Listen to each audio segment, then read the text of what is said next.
বলবে এরকম miss call না দিয়ে বিরক্ত হয়ে গেল।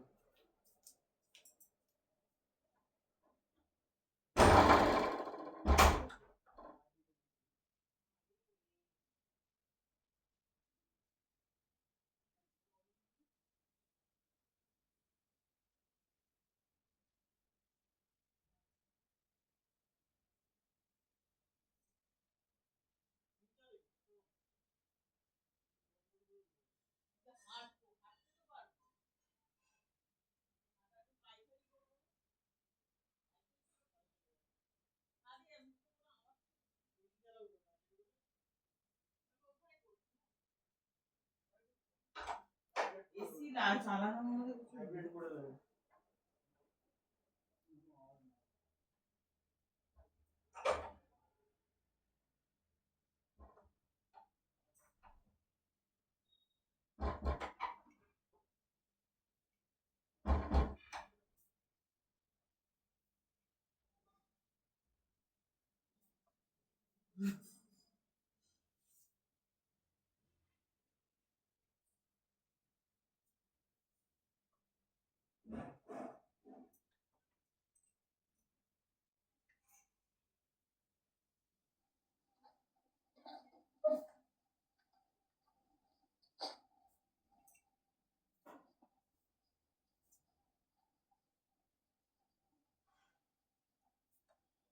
देखिए भाई, सारे पॉइंट पहले लिख लीजिए, फिर मैं आपको समझाता हूँ क्या क्या मैंने लिखा हुआ।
अभी नोट करिए सबने।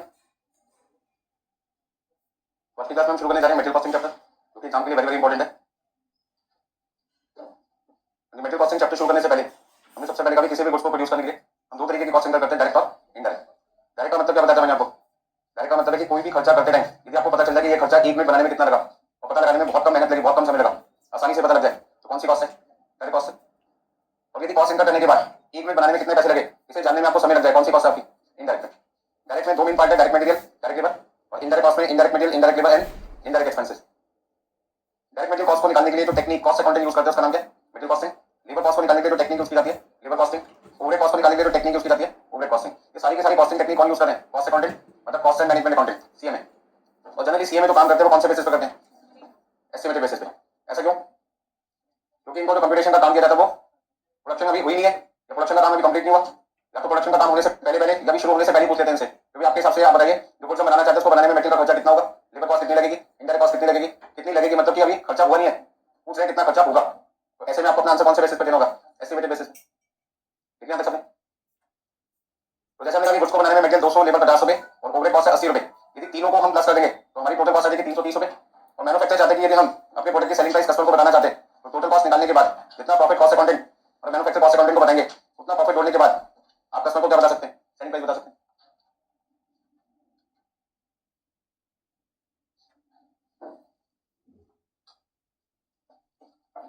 लिख लिया था सबने? देखिए सबसे पहला पॉइंट है कि मटेरियल कॉस्टिंग के अंदर आपको क्या क्या चीजें सीखनी है। इस चैप्टर में कॉस्ट अकाउंटेंट सबसे पहले दो बातों पे ध्यान देते हैं। वो कहते हैं जो भी हम कैलकुलेशन करते हैं वो जनरली कौन से बेसिस पे करते हैं? एस्टिमेटेड बेसिस पे। और दूसरा कितने समय के लिए? 1 साल के लिए। यदि कोई कॉस्ट आपको एक्चुअल पता चल जाए, एक्चुअल लिख लो।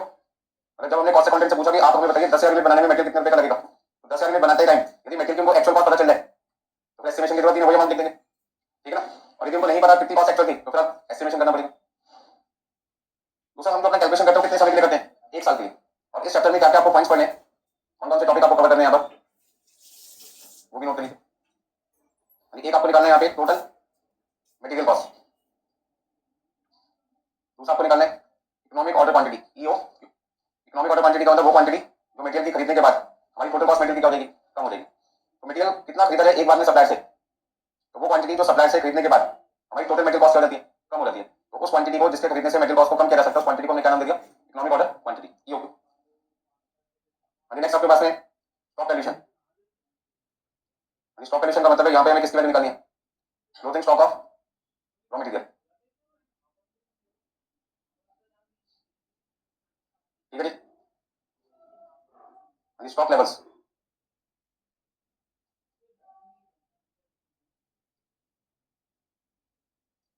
डिसीजन मेकिंग, मटेरियल आपको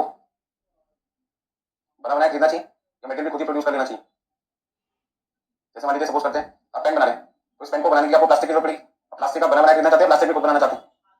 ठीक है? सपोज करते हैं आप कोई प्रोडक्ट प्रोड्यूस कर रहे हैं और प्रोडक्ट में कोई कंपोनेंट यूज किया जाता है। ठीक है? जैसे पेन है, ये मेरा प्रोडक्ट है और उसमें जो रिफिल है वही पार्ट है, कंपोनेंट है। तो क्या रिफिल में बना बनाया खरीदूं इस पेन में लगाने के लिए, रिफिल भी खुद बना लूं? ठीक है? तो रिफिल मेरे लिए क्या तरीके से मटेरियल है, रिफिल मेरे लिए क्या मटेरियल। तो क्या वो मटेरियल मैं खुद बनाऊं या बनाया बनाया खरीदूं इस प्रोडक्ट को बनाने के लिए? तो डिसीजन मेकिंग करने के लिए भी मैं किसकी मदद ले सकता हूं? मटेरियल कॉस्ट चाहिए। अब रिफिल बनाने में कॉस्ट कितनी लगेगी और रिफिल बना बनाया कितने का मिलेगा मुझे, उसमें मेरे पास दो ऑप्शन है, या तो रिफिल में खुद बनाऊंगा या रिफिल में मार्केट से परचेस कर लूंगा। सपोज करते हैं मिक्सर, मिक्सर का मतलब क्या हो गया?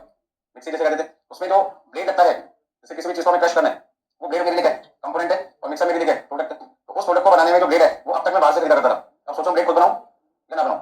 मेरी ब्लेड बनाने पर मुझे लगा कि मेरी कॉस्ट 8 रुपए आ रही है पर ब्लेड बनाने पे, और बाहर से मुझे 15 रुपए का मिल रहा है। तो 15 वाली चीज यदि फैक्ट्री के अंदर मेरे 8 रुपए में बन जाएगी तो मुझे तो 7 रुपए पर ब्लेड क्या फायदा। और एक साल में मेरे यहाँ 1 लाख मिक्सर बनते हैं, तो 1 लाख इंटू 7 रुपए, 7 लाख रुपए मेरी मैन्युफैक्चरिंग कॉस्ट करेगी, कम हो जाएगी ना, और मेरा प्रॉफिट क्या होगा? बढ़ेगा। और ये संभव कब है कि मैं उस ब्लेड को खुद बनाऊं? जब मटेरियल कॉस्टिंग टेक्निक से मुझे ये पता लगेगा कि उस ब्लेड को बनाने में मेरा मटेरियल का खर्चा कितना है, मेरी लेबर कॉस्ट कितनी है, वो लेबर कॉस्टिंग से पता चल जाएगा। ओवरहेड कॉस्ट कितनी है, ओवरहेड कॉस्टिंग से पता चल जाएगा। तो यहाँ पे मैं जो डिसीजन मेकिंग कर रहा हूँ किसके लिए कर रहा हूँ? मटेरियल के लिए। मटेरियल बना बनाया खरीदूं या मटेरियल खुद मैन्युफैक्चर करूं।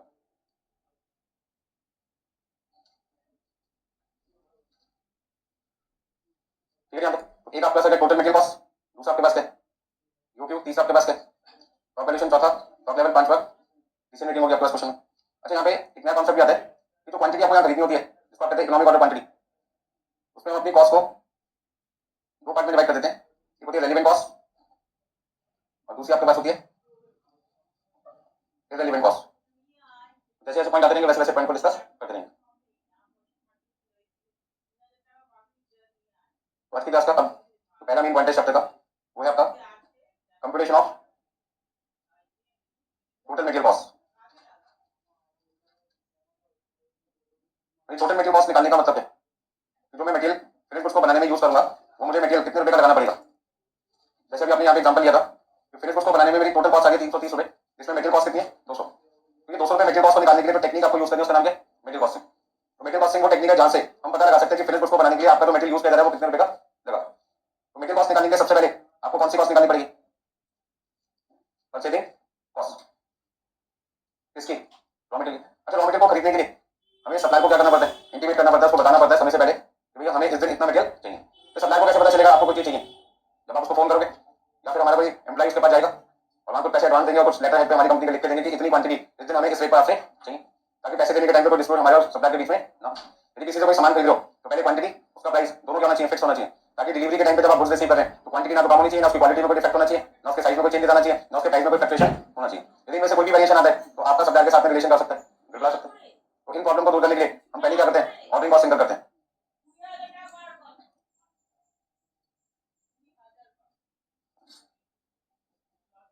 ठीक है, अच्छा मटेरियल आप 1 किलोग्राम आधा किलोग्राम खरीद लोगे, थोड़ा सा ज्यादा भी खरीदोगे, ज्यादा खरीदोगे, कितना ज्यादा, जितना मटेरियल आज चाहिए उतना खरीद लोगे, 4-5 दिन के 10 दिन के लिए इकट्ठा एक साथ लोगे, उसका मतलब रोज लाना मटेरियल आपके काफी कॉस्टली हो जाएगा, क्योंकि इससे आपकी जो लाने की ट्रांसपोर्टेशन कॉस्ट है वो बढ़ेगी, आपका जो टाइम है वो बहुत ज्यादा वेस्ट हो जाएगा रोज मटेरियल लाने में। तो ऐसे केस में आप क्या कर दो, थोड़ी सी क्वांटिटी ज्यादा खरीदिए, तो मतलब जो मटेरियल आज आपका यूज करना है वो मान लीजिए 10 किलोग्राम है और आपने 100 किलोग्राम मटेरियल खरीद लिया, तो आपको ये भी पता है कि 100 किलोग्राम एक दिन में यूज नहीं होगा, एक दिन में तो 10 यूज होगा, तो आपने एक्सेस कितना खरीद लिया 90। तो वो 90 किलोग्राम का मटेरियल आज शाम तक पूरा यूज हो जाएगा या कल तक हो जाएगा, परसों तक हो जाएगा, 10 दिन तक टोटल कंप्लीट होगा। तो उस मटेरियल को खरीदने के बाद क्या रखना पड़ेगा, सामान के भी तो रखना पड़ेगा, कौन सी कॉस्ट लगेगी, कैरिंग कॉस्ट लगेगी। तो ज्यादातर स्टूडेंट ये मानते हैं कि मटेरियल की कॉस्ट का मतलब परचेजिंग कॉस्ट, और मटेरियल कॉस्टिंग चैप्टर क्या बताते हैं, मटेरियल कॉस्टिंग चैप्टर आपको क्या बताते हैं, कॉस्ट अकाउंटिंग कहते हैं खाली मटेरियल को खरीदना परचेजिंग कॉस्ट होता है सर, टोटल कॉस्ट मानी जाती है मटेरियल की, जब उसमें ऑर्डरिंग कॉस्ट और कैरिंग कॉस्ट दोनों क्या कर दोगे, ऐड कर दोगे। बस हमने तीनों खर्चे ऐड करने के बाद जो कॉस्ट आती है उसको हमने नाम दीजिए टोटल मटेरियल कॉस्ट। ठीक है ना। अब पॉइंट ये कि ये कैलकुलेशन की जा रही है, मैंने आपको थोड़ी देर पहले भी कहा था, हम ये कैलकुलेशन किसके लिए कर रहे हैं, 1 साल के लिए, और कौन से बेसिस पे, एस्टिमेटेड बेसिस। ठीक है। अब एस्टिमेटेड बेसिस का मतलब क्या है, हमने कॉस्ट अकाउंटेंट को बुलाया और हमने कहा कि फिनिश गुड्स की हमें 10,000 यूनिट बनानी है, आप बताइए हमारे 10,000 यूनिट बनाने में मटेरियल का खर्चा कितना आएगा। तो कॉस्ट अकाउंटेंट को आंसर क्या बताएंगे, एक्चुअली एस्टिमेटेड, एस्टिमेटेड, क्योंकि 10,000 यूनिट बनी है, बनानी बाकी है, बनाने के बाद तो मैं सारी चीज एक्चुअल बता सकता हूँ, कितना मटेरियल लगा, कितने रेट पे मटेरियल मिला, कितनी ऑर्डरिंग कॉस्ट गई, कितनी कैरिंग कॉस्ट गई, तो सारे खर्चे एक्चुअल पता चल जाएंगे, बस बाद में क्या करना होगा, ऐड करना होगा। तो ऐड करने का काम तो आसान होता है, लेकिन कब, जब सारी चीजें हमारे पास में एक्चुअल सामने हो। ठीक है, कोई दिक्कत इसमें, जो बच्चे एग्जाम दे चुके हैं उनका रिजल्ट आ गया, रिजल्ट आने के बाद उनसे मार्क्स पूछे जाए कितनी देर लगती है उनको बताने में, कुछ भी देर नहीं लगती। ठीक है ना, क्योंकि सारी चीजें उनके सामने। अब आप मान लीजिए पेपर देखिए और मैं आपसे पूछूं आपके मार्क्स कितने कितने, तो आपको सर कितने कितने जवाब करो, अब तक तो रिजल्ट आई नहीं, तो एक्चुअली बता सकते हैं, एस्टिमेटेड बता सकते हैं। और एस्टिमेटेड में बड़ी दिक्कत आती है, रोज आपका एस्टिमेशन क्या होता है, चेंज हो जाता है, क्योंकि सोचने का तरीका रोज क्या होता है, बदलता है। जिस दिन पेपर देके बाहर निकलते हो उस दिन आपको लगता है आपने कोई गलती नहीं की पेपर में, उस दिन एस्टिमेटेड मार्क्स सबसे क्या होते हैं ज्यादा, और जिस दिन रिजल्ट आता है उस दिन 1 घंटे पहले आपसे दोबारा एस्टिमेशन कराते रहे, तो 2-3 महीने के अंदर, 2 महीने के अंदर रिजल्ट आ रहा है, तब तक माइंड रिलैक्स हो रहा है, अपनी गलती अपने दोस्तों से मिलकर डिस्कस हो चुकी होती है, काम ने क्वेश्चन ठीक किया था, काम ने गलत किया था, उस दिन एस्टिमेशन करोगे तो वो एस्टिमेशन और जिस दिन आपने पेपर दिया था उस दिन का एस्टिमेशन में काफी डिफरेंस होगा। तो कॉस्ट अकाउंटेंट समझ आप एस्टिमेशन इस तरीके से कीजिए कि उसमें गलती के चांसेस क्या हो, बहुत कम हो। तो इसलिए पहले मार्केट को रिसर्च करो, वर्कर के पास जाइए, उससे पता करो फिनिश गुड्स की 10,000 यूनिट बनाने के लिए लगभग उसे कितना मटेरियल चाहिए, तो सप्लायर से बात करो कि इतना मटेरियल खरीदने के लिए वो हमें किस प्राइस में मटेरियल देने के लिए तैयार है। फिर उस मटेरियल को खरीदने के लिए आप कितनी बार ऑर्डर प्लेस करोगे, उस ऑर्डर को प्लेस करने में कितना पैसा आपका खर्च होगा, जो मटेरियल आप खरीद के लाए हैं वो सारा मटेरियल सेम डे कंज्यूम होगा नहीं, उसको कंज्यूम होने में कुछ वक्त लगेगा, तब तक उसको संभालने में जो कॉस्ट लगेगी वो कौन सी है, कैरिंग कॉस्ट। ये सारे खर्चे करने के बाद ही आपकी कौन सी कॉस्ट निकलती है, मटेरियल कॉस्ट। ठीक है, तो आज की क्लास में जो चैप्टर शुरू कर चुके हैं मटेरियल कॉस्टिंग, उसमें पूरे चैप्टर में आपको ध्यान रखना है, यदि क्वेश्चन साइलेंट है तो आप अपना आंसर किस लिए निकालोगे, 1 साल के लिए, और कौन से बेसिस पे, एस्टिमेटेड। इसमें पहला पॉइंट इस चैप्टर का शुरू कर चुके हैं, कौन सा, टोटल मटेरियल कॉस्ट का, टोटली सारे पॉइंट आना तो बोलो, हो गया भैया, चलो भाई। तो सबसे पहले अब purchasing cost of raw material कैसे निकालते हैं जरा उसको भी देख लेते हैं। Purchasing cost of raw material, अभी मैंने कहा था कि आंसर में किस लिए निकालना है, 1 साल के लिए, तो 1 साल में मुझे कितना मटेरियल चाहिए होगा, पहले उसकी एस्टिमेशन करनी पड़ेगी, मतलब एनुअल डिमांड, एनुअल डिमांड किसकी, raw material, multiply by cost of raw material. अच्छा नहीं, तो रॉ मटेरियल है वो आपका किलोग्राम में, तो कॉस्ट ऑफ रॉ मटेरियल किस में चाहिए आपको, पर केजी। यदि मटेरियल आपका टन में तो कॉस्ट भी किस में चाहिए, टन में। यदि रॉ मटेरियल आपका लीटर में तो रॉ मटेरियल की कॉस्ट भी किस में चाहिए, पर लीटर, बेस होना चाहिए, सेम होना चाहिए, मल्टीप्लाई करते हैं। ठीक है, अब annual demand of raw material का मतलब है पूरे साल में आपको कितना रॉ मटेरियल चाहिए। तो ये कैसे पता लगेगा कितना गुड्स आप बनाना चाहते हैं? तो उससे आपको सबसे पहले क्या पता लगाना पड़ेगा, क्वांटिटी कितनी प्रोड्यूस करना चाहते हैं। तो आपको यहाँ पर annual demand of raw material निकालने के लिए क्या चाहिए, annual demand of finished goods produce multiply by raw material required per unit of finished goods. मान लीजिए मैं 10,000 यूनिट बनाना चाहता हूँ फिनिश्ड गुड्स की, कितनी बनाना चाहता हूँ, 10,000 यूनिट फिनिश्ड गुड्स की बनाना चाहता हूँ, और एक यूनिट बनाने में 5 किलोग्राम मटेरियल यूज किया जाता है। तो 10,000 यूनिट प्रोड्यूस करने के लिए 5 किलोग्राम के हिसाब से मुझे कितना मटेरियल चाहिए होगा, 50,000 किलोग्राम मटेरियल चाहिए होगा। तो 50,000 किलोग्राम मटेरियल मेरे लिए क्या बन जाएगा, annual demand of raw material.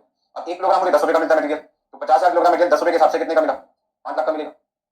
अच्छा यदि मान लीजिए प्रोडक्शन मेरी 10,000 से 11,000 रुपए, तो 11,000 इंटू 5 55,000 किलोग्राम, 55,000 किलोग्राम इंटू 10 रुपए 5,50,000। यदि एनुअल डिमांड मेरी 9,000 यूनिट हो जाए फिनिश्ड गुड्स की, तो 45,000 किलोग्राम मटेरियल चाहिए होगा, और 10 रुपए के हिसाब से 4,500 रुपए। इसका मतलब जैसे जैसे मेरी annual demand of finished goods produce change हो जाएगी, वैसे वैसे annual demand of raw material भी क्या हो जाएगा, चेंज हो जाएगा। अब पॉइंट ये आता है कि annual demand of finished goods produce निकालते कैसे होंगे, यानी annual demand of finished goods produce निकालने के लिए क्वांटिटी सोल्ड,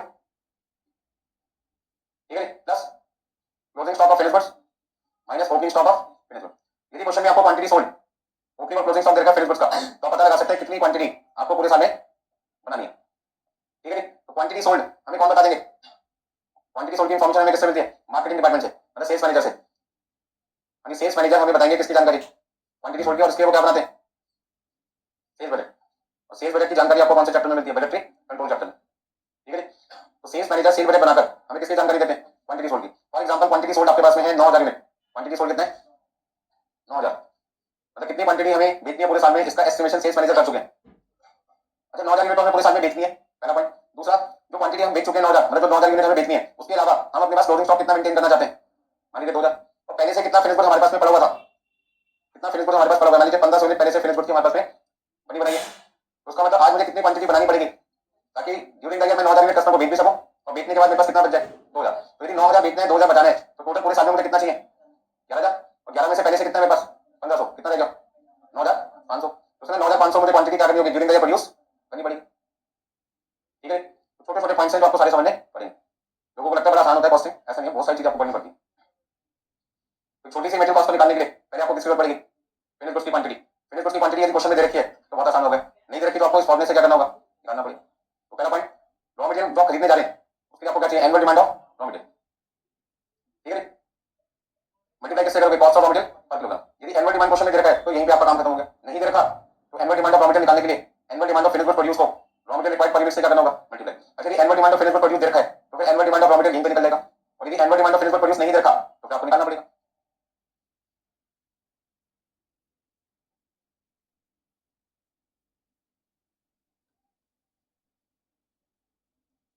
तो annual demand of finished goods produce equal to quantity sold plus closing stock minus opening stock, ठीक है। बाकी क्लास में ज्यादा से ज्यादा एग्जांपल कवर करेंगे, ठीक है, ताकि नेक्स्ट क्लास में जब हम क्वेश्चन स्टार्ट करेंगे बुक से तो आपको कहीं पे ध्यान इधर उधर लगाने की जरूरत नहीं पड़ेगी, सीधे क्वेश्चन स्टार्ट हो जाएंगे। पहले पूरे चैप्टर के बेसिक पॉइंट कवर करते हैं, नोट करिए सबने।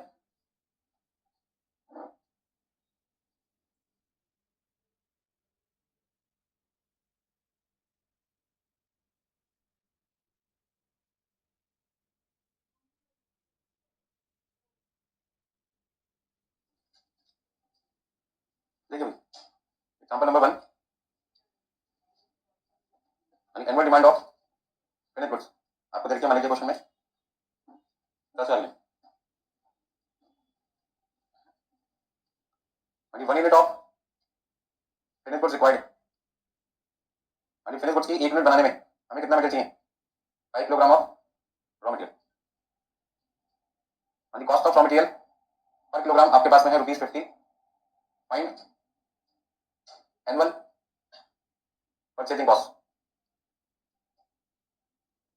Of raw material. Raw material की आपको एक साल की परचेजिंग कॉस्ट बतानी है, वो कितनी है। तो इसलिए सॉल्यूशन में आपको क्या करना है, सबसे पहले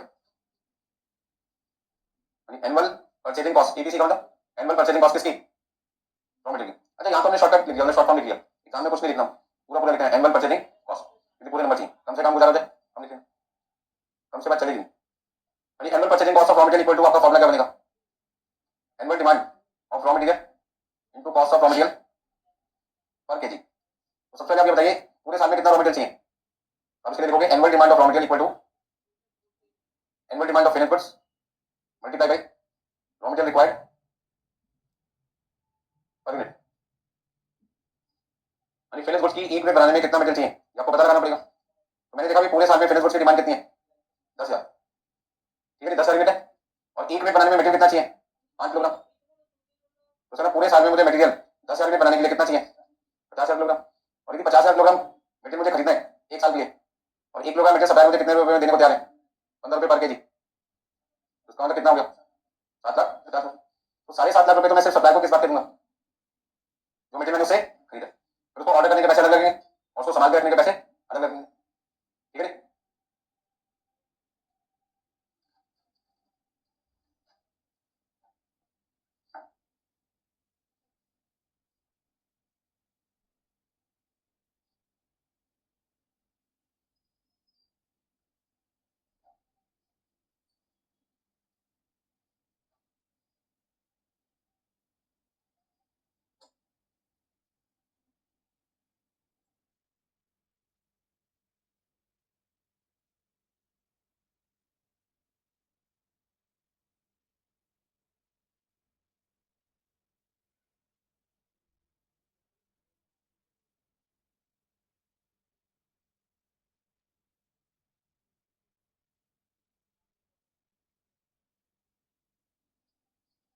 कुछ बेसिक पॉइंट्स हैं जिनको आपको ध्यान में देना है।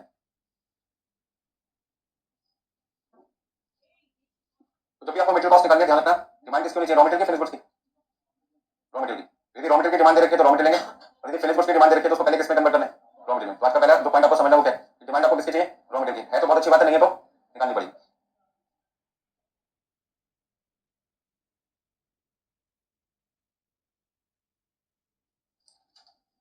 एग्जांपल नंबर 2 इसमें एनुअल डिमांड भी रखी है फिनिश गुड्स की और किसकी भी रखी है रॉ मटेरियल। तो मेरे पास फिनिश गुड्स और रॉ मटेरियल दोनों की डिमांड रखी है तो फिर कौन सी चीज मेरे काम की और कौन सी चीज बेकार है रॉ मटेरियल काम की चीज है और फिनिश गुड्स की मुझे कोई रिक्वायरमेंट नहीं है। लिस्ट प्राइस आपको रखी है 50 रुपए पर किलोग्राम और डिस्काउंट अलाउड पे सप्लायर कितना लिखा हुआ है 10%। अगर मैं सप्लायर के पास गया मटेरियल खरीदने के लिए तो मैंने उनसे पूछा कि मटेरियल का प्राइस है उन्होंने कहा लिस्ट प्राइस है 50 रुपए। फिर मैंने उनको कहा कि मुझे पूरे साल में 1,60,000 किलोग्राम मटेरियल खरीदना है बताइए आप क्या प्राइस लगाएंगे तो उन्होंने कहा कि हम आपको फिर 10% क्या देंगे डिस्काउंट देंगे। तो जो मटेरियल मुझे 50 रुपए का मिलना था 10% डिस्काउंट के बाद आपको मटेरियल कितने का मिलेगा 45 का मिलेगा। तो मेरी परचेज प्राइस पर किलोग्राम ऑफ रॉ मटेरियल 50 मानी जाएगी या 45 मानी जाएगी निकालो अपना आंसर।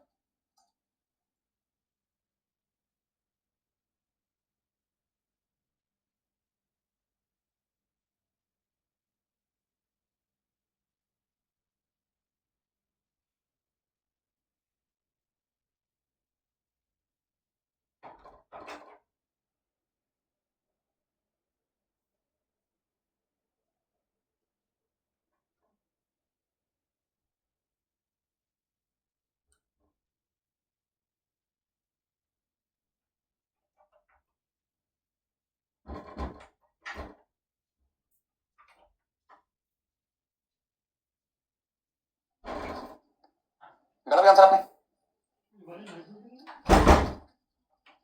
तो annual purchasing cost of raw material equal to annual demand of raw material into cost of raw material per kg. अच्छा एनुअल डिमांड कितनी है क्वेश्चन में 1,60,000 तो 1,60,000 किलोग्राम को हमने मल्टीप्लाई कर दिया किससे 45 से कितना लिखें 72,00,000 72 लाख। बोलो कोई दिक्कत है इसमें। तो जो पॉइंट्स एनुअल परचेजिंग कॉस्ट से रिलेटेड है पहले उससे रिलेटेड एग्जांपल कर लेते हैं कि क्या क्या पॉइंट्स क्वेश्चन में आपके पास हो सकते हैं, ठीक है ना।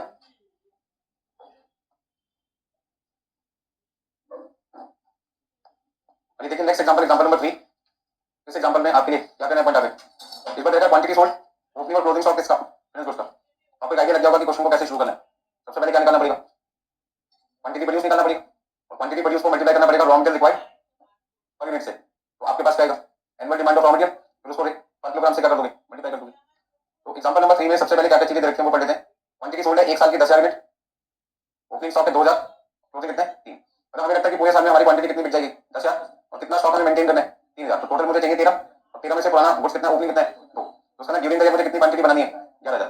तो मटेरियल जितनी क्वांटिटी बेचनी है उसके लिए चाहिए या जितना बनाना है उसके लिए जितना बनाना है उसके लिए, ठीक है ना। तो हमेशा हम थोड़ी सी क्वांटिटी क्या करते हैं ज्यादा बना के चलते हैं ताकि मार्केट में यदि डिमांड बढ़ जाए तो हम उसको पूरा कर सके। या अगले साल कोई कस्टमर सुबह सुबह आगे शुरू में आ गया तो वो आप मतलब खाली वापस ना जाए क्योंकि मान लीजिए गुड्स को बनने में 2 दिन का समय लगता है और कोई कस्टमर नए साल की 1 तारीख को आ गया तो मैं उसको थोड़ी कहूँगा भाई साहब 1 और 2 दिन लगेंगे गुड्स को बनने में 3 तारीख को आना। तो मुझे ये भी पता लगाना पड़ेगा 1 तारीख और 2 तारीख 2 दिन में कितना गुड्स कस्टमर मुझसे खरीद सकता है। क्वांटिटी मुझे 31 दिसंबर से पहले पहले बनाकर रखनी पड़ेगी, और वो क्वांटिटी 31 दिसंबर से जब पहले बना के रखेंगे जनवरी में बेचने के लिए, तो वो दिसंबर के लिए स्टॉक बन जाएगा, क्योंकि बनेगा दिसंबर में और बिकेगा जनवरी में, तो वो अनसोल्ड क्वांटिटी दिसंबर के लिए मानी जाएगी। और अनसोल्ड आप जानते क्या कहते हैं, स्टॉक कौन सा, 2 दिन। पहले एग्जांपल लिखिए, फिर उसका अपना आंसर निकाल देंगे।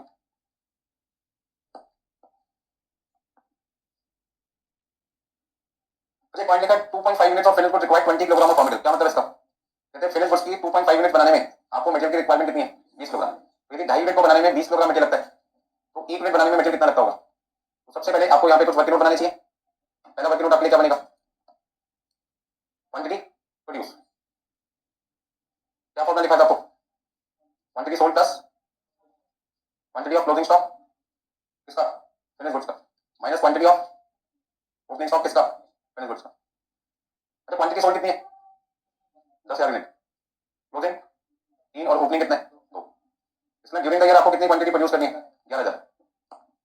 अब 11,000 यूनिट को बनाने में आपको कितना मटेरियल चाहिए, उसके लिए सबसे पहले आप पता लगाओ raw material required per unit of finish good, यानी फिनिश गुड्स की 1 मिनट बनाने में कितना मटेरियल लगेगा, ये आपको पता लगाना पड़ेगा। तो क्वेश्चन में लिखा हुआ है 2.5 मिनट बनाने में कितने किलोग्राम मटेरियल चाहिए, 20 किलोग्राम। तो इसमें 20 किलोग्राम मटेरियल चाहिए किसके लिए, तो एक के लिए कितना चाहिए, 8 किलोग्राम मटेरियल।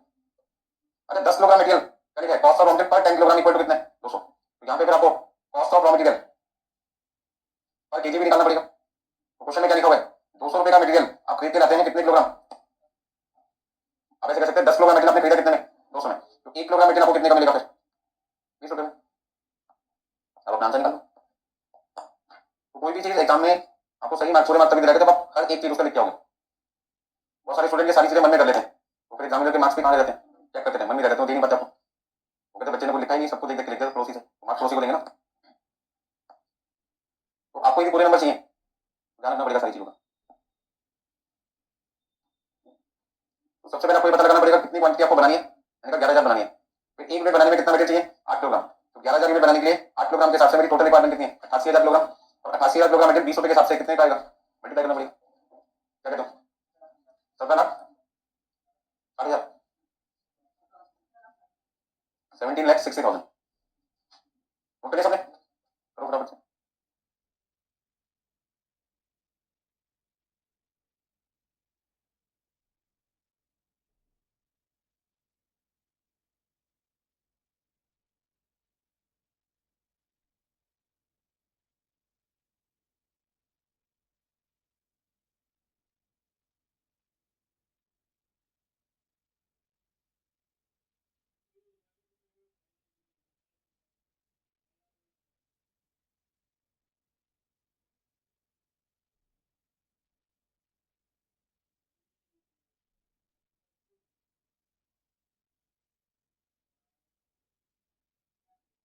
हो गया सबका, देखिए क्वेश्चन को आगे बढ़ाते हैं। Solution, annual purchasing cost of raw material, formula क्या लिखेंगे बताइए, annual demand of raw material into cost of raw material per KG. Question में आपको क्या चाहिए, annual demand of raw material तो कितना है, यानी annual demand of finish goods produce into raw material required per unit. आपने कहा एनुअल डिमांड कितनी है फिनिश गुड्स की, 11,000 यूनिट्स, और 1 मिनट बनाने में कितना मटेरियल चाहिए, कितना चाहिए, 1 किलोग्राम पर यूनिट, मतलब कि 88,000 किलोग्राम की रिक्वायरमेंट आपको। यदि 88,000 किलोग्राम मटेरियल आपको चाहिए और आपको 1 किलोग्राम मटेरियल कितने का मिल रहा है,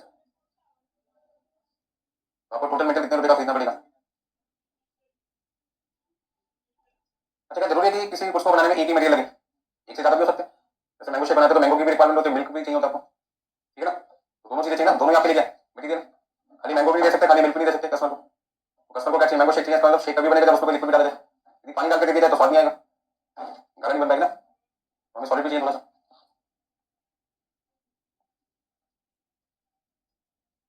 हो गया सबका। मैं आपको बस एक चीज समझाना चाहता हूँ कि जो भी चीज निकालें उसका फॉर्मूला आपको जरूर लिखना है, कोई भी चैप्टर हो। ये सारी चीजें लेके आने की आदत पड़ेगी आपको, तो फिर मार्क्स आपको फटाफट से मिल जाएंगे। नेक्स्ट एग्जांपल लिखिए,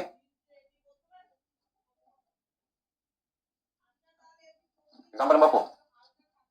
वैसे एग्जांपल है जैसे भी एग्जांपल नंबर 3 मैंने आपको दिया, और इस एग्जांपल में नया पॉइंट आप लिखे, यहाँ पर फिनिश गुड्स की 1 मिनट बनाने में मटेरियल कितने यूज करें, तो आपको अपनी कंप्यूटेशन कितनी बार करनी है, 2 बार करनी है। तो जैसे एग्जांपल नंबर 3 था सेम वैसे एग्जांपल 4 है, फर्क कितना है, यहाँ पे आपके पास मटेरियल एक की जगह कितने, 2। तो सबसे ऑप्शन में क्या क्या चीजें दे रखी है, quantity sold, closing stock, opening. तो इनका यूज करके सबसे पहला काम आपका क्या होगा, क्वांटिटी प्रोड्यूस निकालना है। जो आपसे कैलकुलेशन में सबसे पहले अपन ये पूछा है, क्वांटिटी प्रोड्यूस बताइए। क्वांटिटी प्रोड्यूस निकालने के बाद यदि आपको पता चला ए मटेरियल कितना लगता है 8 किलोग्राम और बी कितना लगता है 12, तो जो क्वांटिटी आपने निकाली होगी अभी, quantity sold plus closing minus opening करके 1200 प्लस 4 1600 माइनस 300 1300, तो 1300 को एक बार 8 से मल्टीप्लाई करो और एक बार किससे मल्टीप्लाई करो 12 से, तो आपको पता चल जाएगा ए मटेरियल की डिमांड कितनी है और बी मटेरियल की डिमांड कितनी है। तो annual demand of material A और बी आ गया, फिर उसे 10 रुपए और 20 रुपए से क्या कर दो मल्टीप्लाई, तो आपके पास में एनुअल परचेजिंग कॉस्ट आ जाएगी किसकी, ए मटेरियल और बी मटेरियल। करिए फटाफट, तो प्रैक्टिकल पेपर में प्रैक्टिकल के लिए लिखना बहुत पड़ता है आपको, देखिए जब वही पाओगे तो फॉर्मूला आपको सारे समझ में आ जाए। तो पहले स्टार्ट में जो इन्फॉर्मेशन रखी है उससे क्वांटिटी प्रोड्यूस निकलेगा। फिर सेकंड कैलकुलेशन में दो चीजें रखी हैं, तो पहले आपको मटेरियल से मल्टीप्लाई करना पड़ेगा ताकि क्वांटिटी मिल जाए मटेरियल की, और बाद में रेट से मल्टीप्लाई करना पड़ेगा ताकि आपको कॉस्ट मिल जाए कि मटेरियल कितने रुपए का आपको खरीदना है।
सभी ने कर लिया होगा मान के चलते हैं, और जिनका नहीं हो पाया एक बार आंसर देखते हैं। क्वांटिटी प्रोड्यूस आपके पास आगे 1300 ने, इसका फॉर्मूला है quantity sold plus closing minus opening. तो मैंने कहा 1300 को एक बार 8 किलोग्राम से एक बार किससे मल्टीप्लाई करो 12 से, तो आपके पास आएगा 10,400 किलोग्राम और 15,600। फिर 10,400 15,600 को किससे मल्टीप्लाई करो, रेट पर किलोग्राम 10 रुपए 20 रुपए से, तो वैल्यू आपके पास आ जाएगी 1,04,000 एंड 3,12,000। अच्छा तीन चीज आपसे पूछ रहे हैं, तो तीनों के फॉर्मूले भी आपको क्या दिखाने पड़ेंगे अलग अलग।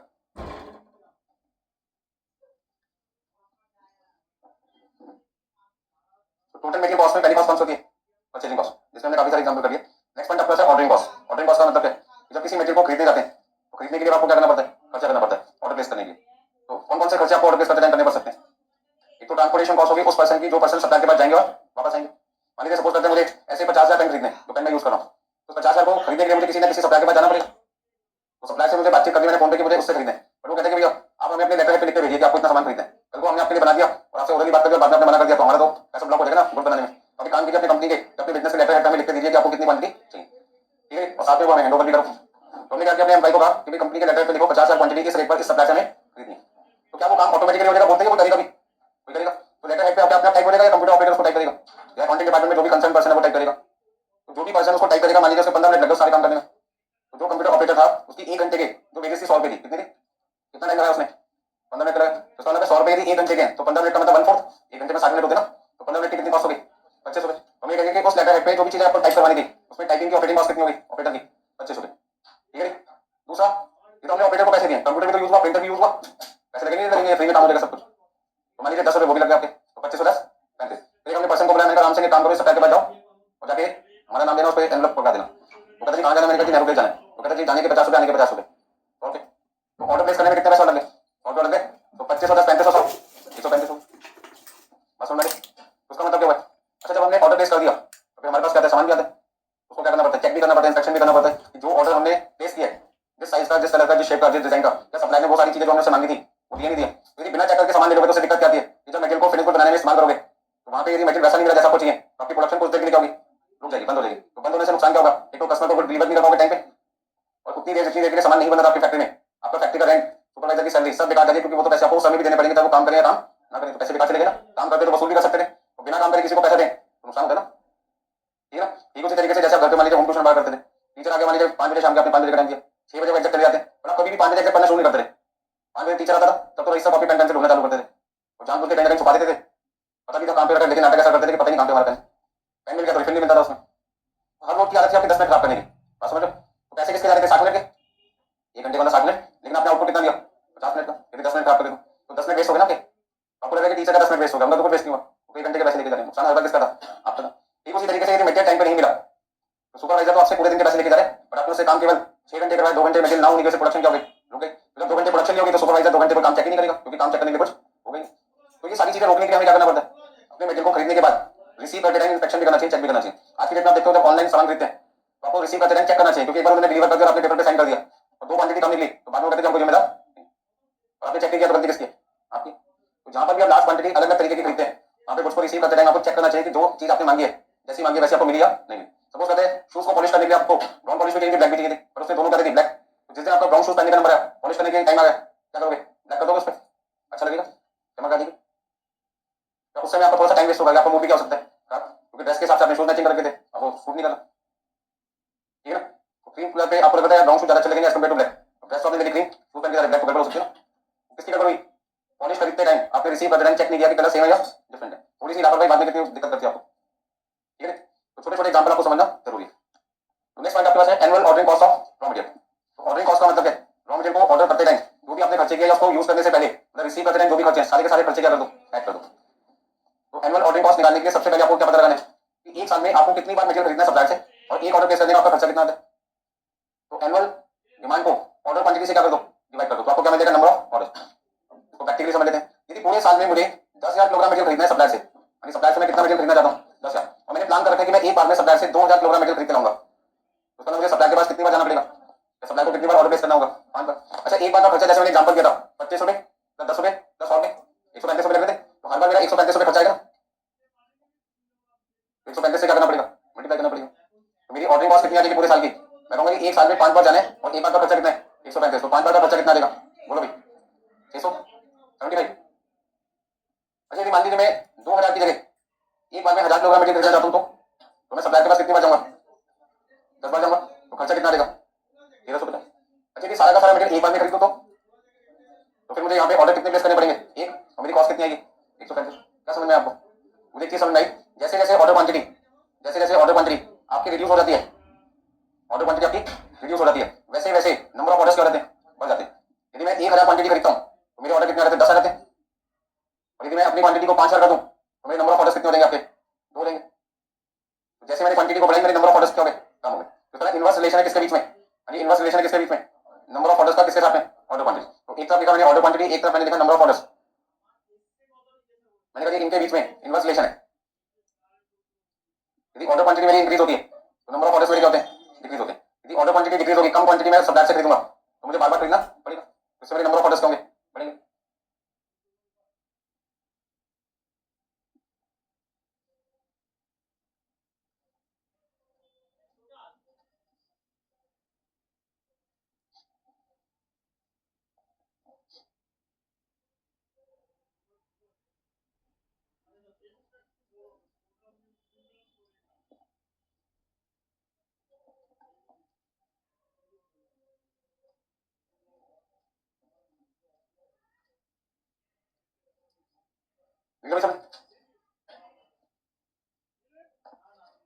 Calculate annual ordering cost.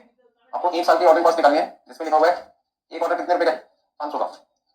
Annual demand raw material कितनी है, 1,00,000 किलोग्राम, 1,00,000 किलोग्राम, यानी ऑर्डर क्वांटिटी पर ऑर्डर, एक बार में मैं कितनी क्वांटिटी खरीदने का सोच रहा हूँ 10,000, तो फिर कितने ऑर्डर प्लेस करने पड़ेंगे, 1,00,000 को 10,000 से डिवाइड किया 10। अच्छा यदि 20,000 किलोग्राम मटेरियल एक बार में खरीदता हूँ, ऑर्डर क्वांटिटी पर ऑर्डर का मतलब क्वांटिटी जो मुझे सप्लायर से खरीदनी है तो एक बार में कितनी खरीदना चाहता हूँ 20,000, तो 1,00,000 किलोग्राम मटेरियल पूरे साल में खरीदने के लिए मुझे सप्लायर के पास कितनी बार ऑर्डर प्लेस करने के लिए जाना पड़ेगा, 5 बार, इधर 2 और नाश्ता केस में कितने, एक बार।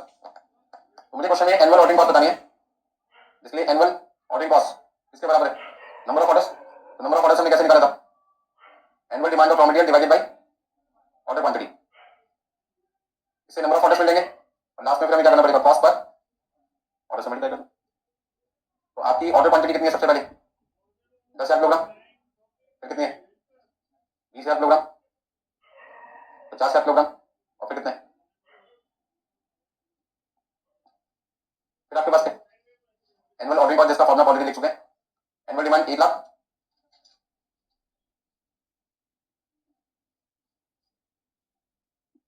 अच्छा ऑर्डर क्वांटिटी कितनी है 10,000, 20,000, 50,000 और कितने 1 लाख, और एक ऑर्डर को प्लेस करने की कॉस्ट कितनी आपकी 500। उसको ना पहले केस में जब मैं 10,000 किलोग्राम मटेरियल एक बार में खरीदना चाहता हूँ और साल में मुझे 1 लाख किलोग्राम मटेरियल खरीदना है, तो मुझे नंबर ऑफ ऑर्डर कितने प्लेस करने पड़ेंगे 10, और एक बार का खर्चा 500 तो 10 बार का कितना आएगा। यदि मैं एक बार में 20,000 किलोग्राम मटेरियल खरीदता हूँ तो मुझे 1 लाख किलोग्राम खरीदने के लिए कितनी बार ऑर्डर करना पड़ेगा 5 बार, और कॉस्ट कितनी लगेगी 2500। अच्छा यदि एक बार में 50,000 किलोग्राम मटेरियल खरीदूंगा तो 1 लाख किलोग्राम मटेरियल खरीदने के लिए कितने ऑर्डर प्लेस करने होंगे, 2, कितना खर्चा आएगा 1000, और यहाँ पर सिर्फ 500। मैं इसे देखूँ कि जैसे जैसे मेरी क्वांटिटी बढ़ने लगी वैसे वैसे मेरे नंबर ऑफ ऑर्डर घटने लगे, और नंबर ऑफ ऑर्डर घटने की वजह से मेरी ऑर्डरिंग कॉस्ट क्या होगी, कम होगी। तो चलो यदि आप अपनी कॉस्ट को कम करना चाहते हैं, कौन सी कॉस्ट को, ऑर्डरिंग कॉस्ट को, तो आपको क्वांटिटी क्या करनी चाहिए, ज़्यादा खरीदनी चाहिए एक बार में, पर इससे दिक्कत आएगी जब ज़्यादा क्वांटिटी एक बार में खरीदते रखोगे तो उसे कंज्यूम होने में समय तो ज़्यादा लगेगा ना, तो इससे आपकी कैरिंग कॉस्ट क्या होगी, बढ़ने लगेगी।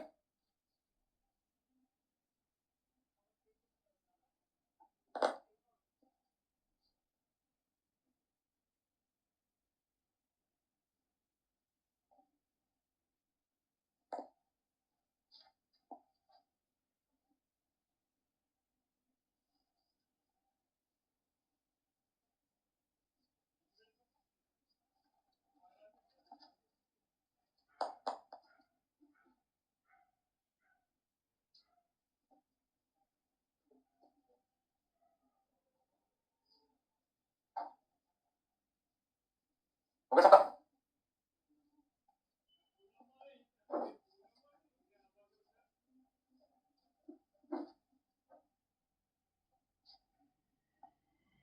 अभी नेक्स्ट आपके पास है annual carrying cost. Annual carrying cost को थोड़ा समझने में टाइम लगता है। कैरिंग कॉस्ट का मतलब क्या, रखने का खर्चा, किसको रखने का खर्चा, मटेरियल को। जो मटेरियल आज आपने खरीदा, क्या आपको लगता है सारा यूज हो जाएगा या वो धीरे धीरे कंज्यूम होगा। तो कॉस्ट अकाउंटिंग यहाँ पे कंजम्पशन लेके चलते हैं कि हम मान के चलते हैं कि एक महीने में हमें रोज 100 किलोग्राम मटेरियल की रिक्वायरमेंट है, पर डे कितनी रिक्वायरमेंट है 100, और एक महीने में हम एवरेज कितने दिन लेके चलते हैं 30, इसलिए पूरे दिन महीने में हमें टोटल कितना मटेरियल चाहिए, और ये सारा का सारा मटेरियल हमने महीने की 1 तारीख को रख लिया, ठीक है स्टार्टिंग में बिगनिंग में, और महीने का एंड होगा, हमारी जब बिगनिंग होगी 1 तारीख और एंड आपके पास हो गया 30 तारीख, उसका मतलब ये 3,000 किलोग्राम मटेरियल जो कंज्यूम होना है कब 30 दिन में, और उसे हमने खरीद लिया बिगनिंग में, तो हमने सप्लायर को ऑर्डर कर दिया, हमने सप्लायर को कहा हमें कितनी क्वांटिटी आपसे खरीदनी है 3,000 किलोग्राम, तो जो क्वांटिटी मुझे सप्लायर से खरीदनी होती है क्वांटिटी को हम कहते हैं ऑर्डर क्वांटिटी। ऑर्डर क्वांटिटी का होता है क्वांटिटी परचेज पर ऑर्डर, क्वांटिटी परचेज पर ऑर्डर, मतलब एक बार में जो क्वांटिटी मैं सप्लायर से परचेज कर रहा हूँ कितनी है 3,000, और मैंने सप्लायर को कहा किस दिन भेजना, हर महीने की 1 तारीख को भेज देना, तो 1 तारीख को बिगनिंग में मेरे पास में ऑर्डर क्वांटिटी कितनी है 3,000, और मुझे पता लग गया कि 3,000 किलोग्राम रोज, इसमें से 100 किलोग्राम कंज्यूम होगा, तो अब ये कितना बच जाएगा, आज सुबह सुबह कितना है 3,000, शाम को कितना बचेगा 2900, कल सुबह 2900 मॉर्निंग ओपनिंग होगा, फिर इसमें से 100 क्या होगा कंज्यूम, तो आज सुबह सुबह 3,000 था, शाम तक हो गया 2900, अगले दिन फिर 2900 में से 100 कंज्यूम हो गया, कितना रहेगा 250। इस तरीके से सिलसिला आपका क्या होगा चलता रहेगा।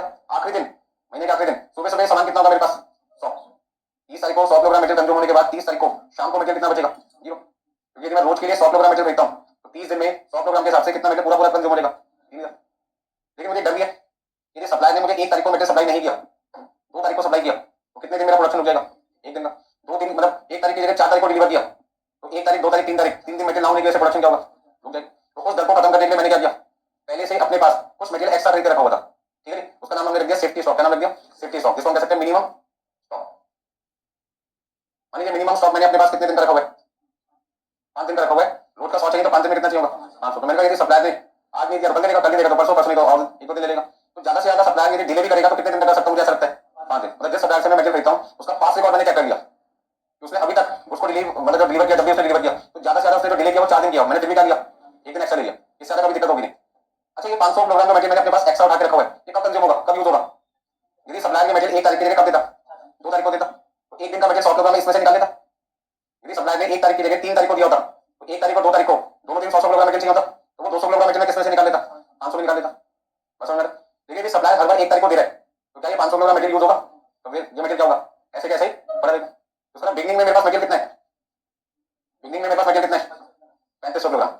ये 500 किलोग्राम पूरे महीने यूज हुआ क्या, नहीं, क्यों नहीं हो पाया, क्योंकि सप्लायर ने आपको टाइम पे मटेरियल क्या कर दिया, डिलीवर कर दिया। तो सर ये 500 किलोग्राम मटेरियल आज भी मेरे पास तो होगा। तो sir at the end of the month जिसे हम कहते हैं क्लोजिंग, मेरे पास में कितना होगा, तो ये मेरे पास हो गया ओपनिंग स्टॉक और ये मेरे पास क्या हो गया क्लोजिंग। तो स्टॉक की जगह बैलेंस देख सकते हैं, ओपनिंग बैलेंस कितना है, क्लोजिंग बैलेंस कितना है, बस समझ में आ गया। तो यदि मुझे एवरेज निकालना हो, एवरेज बैलेंस निकालने के लिए हम क्या करते हैं, opening balance plus closing balance divided by 2। Opening कितना है 3500, क्लोजिंग कितना है डिवाइडेड बाई 2 इक्वल टू कितना आ गया 2000। अब जैसे मैंने क्वेश्चन में आपको कहा कि मुझे निकालना क्या है, एनुअल कैरिंग कॉस्ट निकालनी है। तो एनुअल कैरिंग कॉस्ट निकालने के लिए मुझे फॉर्मूला जो यूज करना पड़ता है वो यूज करना पड़ता है एवरेज बैलेंस या average stock into carrying cost per kilogram per annum. अच्छा कौन सी कॉस्ट निकालनी है, एनुअल, तो फिर कैरिंग कॉस्ट कौन सी होनी चाहिए, एनुअल किसकी, 1 किलोग्राम की। तो सबसे पहले मुझे ये पता लगाना पड़ेगा 1 किलोग्राम मटेरियल यदि मैं पूरे साल अपने पास रखता हूं, 1 किलोग्राम मटेरियल यदि मैं पूरे साल अपने पास रखता हूं तो उसे रखने की कॉस्ट कितनी है, तो कितना मटेरियल मेरा पूरे साल हमेशा रहेगा, उसको मैं 1 किलोग्राम की कैरिंग कॉस्ट से क्या कर दूंगा मल्टीप्लाई। तो यहाँ पे 2-3 पॉइंट को बड़े ध्यान से समझना पड़ता है। कैरिंग कॉस्ट का मतलब रखने का खर्चा किसका, 1 किलोग्राम मटेरियल का, कितने समय के लिए, 1 साल के लिए।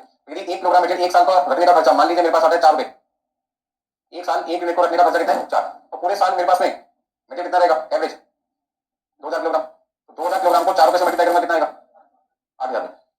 अब आप सोच रहे होंगे सर आपने तो एग्जांपल 1 महीने का लिया, आपने तो एग्जांपल किसका लिया 1 महीने का, तो अब यहाँ पे 12 से मल्टीप्लाई क्यों नहीं कर रहे, तो बात समझो, जो 2000 किलोग्राम इस महीने एवरेज स्टॉक है यही तो 2000 किलोग्राम अगले महीने भी है, ये अगले महीने भी होगा, जैसे पहला महीना हो गया दूसरे महीने भी एवरेज कितना होगा, तीसरे महीने भी एवरेज कितना होगा। तभी तो मैं कह रहा हूं कि 2000 किलोग्राम मटेरियल हमेशा रहेगा स्टॉक में रहेगा, पहले महीने में, दूसरे में भी, तीसरे में भी, चौथे में भी, पांचवें में। तो यदि ये क्वांटिटी 2000 किलोग्राम यदि फर्स्ट मंथ में भी, सेकंड में भी, थर्ड में भी, फोर्थ में भी, फिफ्थ में भी, सिक्स्थ में भी, 12 महीने होते हैं समय, यदि हर महीने आपका मटेरियल 2000 एवरेज स्टॉक है तो किसी भी महीने आप देखोगे तो मटेरियल आपका हमेशा गोडाउन में कितना दिखाई देगा 2000।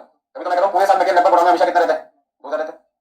तो जिस भी महीने में गोडाउन में जाकर देखता हूं एवरेज मुझे मटेरियल कितना दिखाई देता है वहां पे 2000। तो मैंने कहा जनवरी से लेकर दिसंबर तक एवरेज हर महीने मेरे यहाँ जो स्टॉक होता है वो कितना होता है 2000। तो इसका मतलब 2000 को मैंने 4 से मल्टीप्लाई कर दिया कितना आ गया 8000। ये तो सिंपल फॉर्मूला किसको निकालने का, एनुअल कैरिंग कॉस्ट को निकालने का। पहले आप क्या निकालो एवरेज स्टॉक और मल्टीप्लाई कर दो carrying cost per kilogram per annum से। लेकिन यदि एग्जाम में आपके पास में एवरेज स्टॉक ना दे रखो तो एवरेज स्टॉक निकालना पड़ेगा, और एवरेज स्टॉक को निकालने के लिए अभी हमने क्या किया था, opening balance plus closing balance क्या किया था डिवाइड बाय 2। चलिए काम करते हैं इसी फॉर्मूले को दोबारा यूज करते हैं।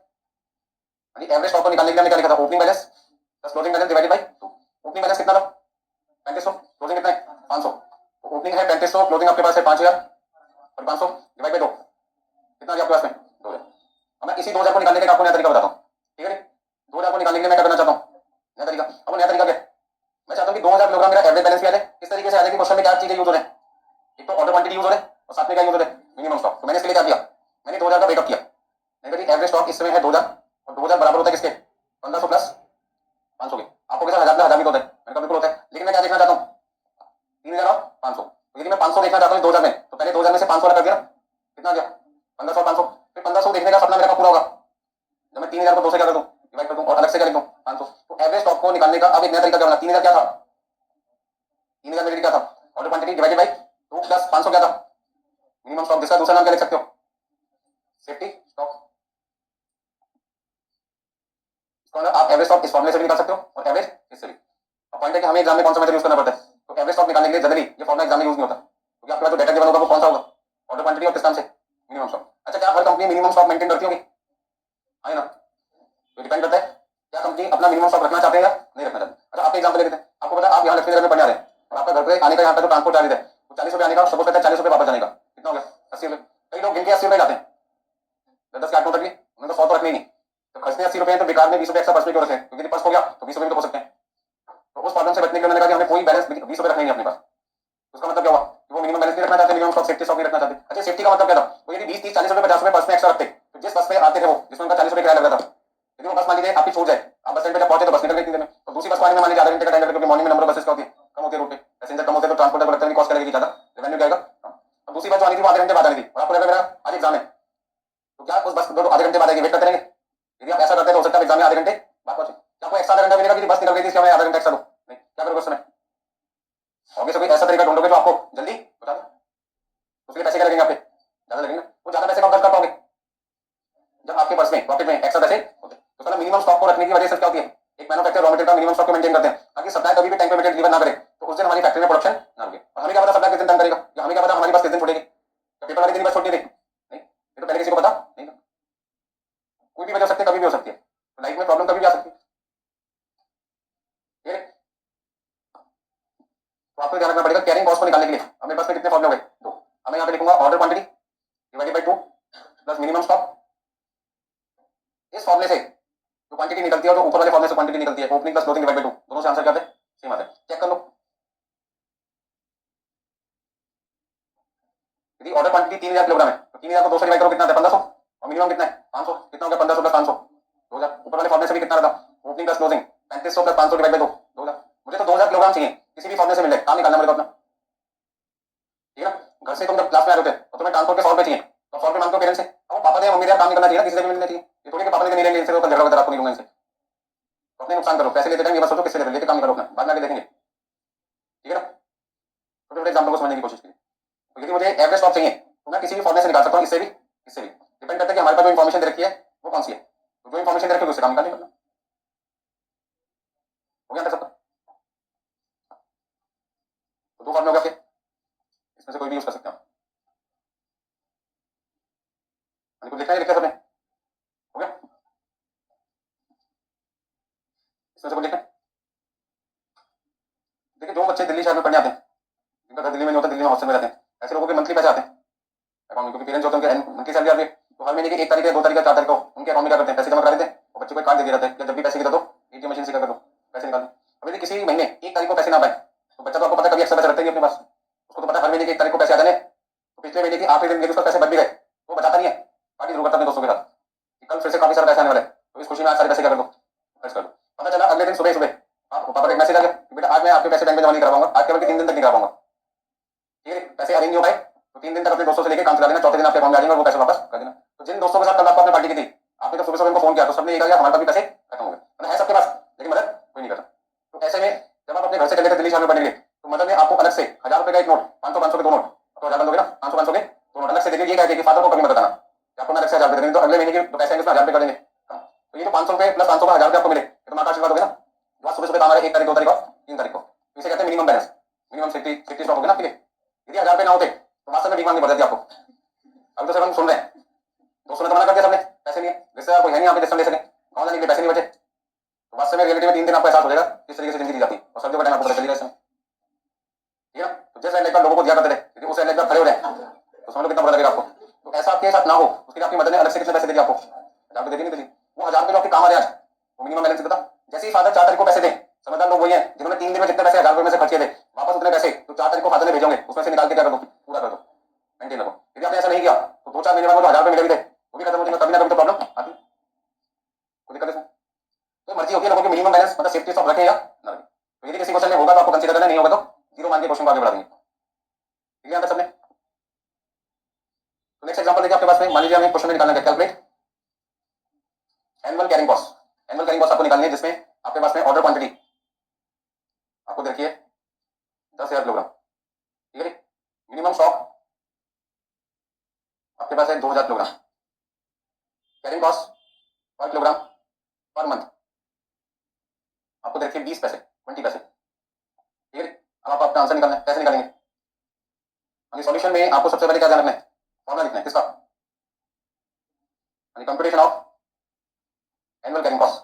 तो एनुअल कैरिंग कॉस्ट निकालने का फॉर्मूला क्या आपका, order quantity divided by 2 plus minimum stock into carrying cost per unit per annum. इनको मैंने अंडरलाइन किया क्योंकि मुझे 2 चीजों पर ध्यान देना है, एक तो कैरिंग कॉस्ट मुझे किसकी चाहिए, 1 यूनिट की। अच्छा यहाँ पे जो मटेरियल है वो किसमें, किलोग्राम में, टन में, गैलन में, लीटर में,